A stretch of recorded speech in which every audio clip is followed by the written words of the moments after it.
যারা গতকাল আহত হয়েছেন প্রত্যেকের বেস্ট পসিবল চিকিৎসার অ্যাসুরেন্স দিয়েছেন, বলেছেন যে এটার জন্য নূরের জন্য অলরেডি আপনারা দেখেছেন যে একটা মেডিকেল বোর্ড গঠন করা হয়েছে এবং অন্যান্য যারা ইনজুর্ড হয়েছেন সবাইকে যেন বাংলাদেশের সর্বোচ্চ সবচেয়ে ভালো চিকিৎসা পান সেটা এনশিওর করার উনি বলেছেন। আজকে প্রধান উপদেষ্টার নেতৃত্বে একটি ইম্পর্টেন্ট মিটিং হয়েছে যমুনাতে। মিটিংয়ে বেশ কয়েকজন উপদেষ্টা ছিলেন, আমাদের ন্যাশনাল সিকিউরিটি অ্যাডভাইজার ছিলেন এবং পুলিশের special assistant on home affairs Khudabaksh Chowdhury ছিলেন। তো মিটিংয়ে বেশ কিছু সিদ্ধান্ত হয়, তার মধ্যে প্রথম সিদ্ধান্ত হচ্ছে যে কালকের যে ঘটনা ঘটলো আপনারা জানেন, গণ অধিকার পরিষদের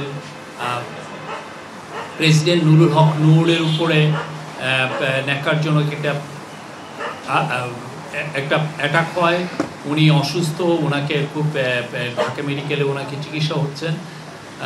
তারপরে ওনাদের যে বৈষম্য বিরোধী আন্দোলনের এই গণ অধিকার পরিষদের ছাত্র পরিষদের নেতা নাজমুল হাসানের উপরও উনিও অনেক ক্রিটিক্যালি ইনজুর্ড হন এবং আমরা দেখেছি রাশেদ খানও ইনজুর্ড হয়েছেন। বেশ কিছু ওনারা বলছেন যে 50 জনের মতো ইনজুর্ড হয়েছেন।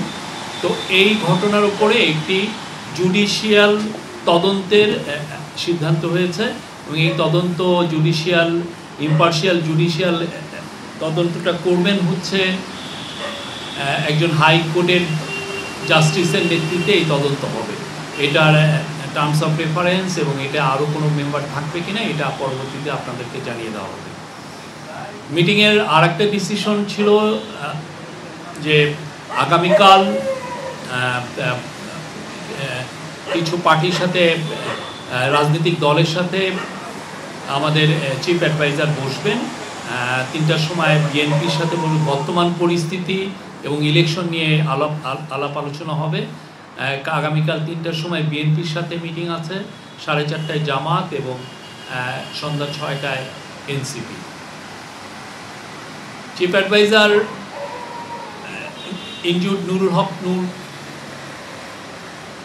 ফোন দিয়েছিলেন। প্রথমে ওনার ওয়াইফ ধরেছিলেন, তারপরে নূরের সাথে কথাও হয়েছে, নূরের ওয়াইফ ধরেছিলেন। উনি তার সমবেদনা জানিয়েছেন। উনি নূর এবং নূরের সহকর্মী যারা আহত হয়েছেন তাদের প্রতি সমবেদনা জানিয়েছেন। উনি যারা গতকাল আহত হয়েছেন প্রত্যেকের বেস্ট পসিবল চিকিৎসার অ্যাসুরেন্স দিয়েছেন, বলেছেন যে এটার জন্য নূরের জন্য অলরেডি আপনারা দেখেছেন যে একটা মেডিকেল বোর্ড গঠন করা হয়েছে এবং অন্যান্য যারা ইনজুর্ড হয়েছেন সবাইকে যেন বাংলাদেশের সর্বোচ্চ সবচেয়ে ভালো চিকিৎসা পান সেটা এনশিওর করার উনি বলেছেন। এবং উনি নূরকে বলেছেন যে এই ঘটনার জুডিশিয়াল তদন্ত হবে, উনি ওনাকে জানিয়েছেন। আর যদি প্রয়োজন হয় কারো চিকিৎসার জন্য সেক্ষেত্রে দেখা যাচ্ছে যে বাংলাদেশে থেকে বেটার বাইরে চিকিৎসার প্রয়োজন হবে হলে তাকে বিদেশেও পাঠানো হবে, উনি এটা বলেছেন।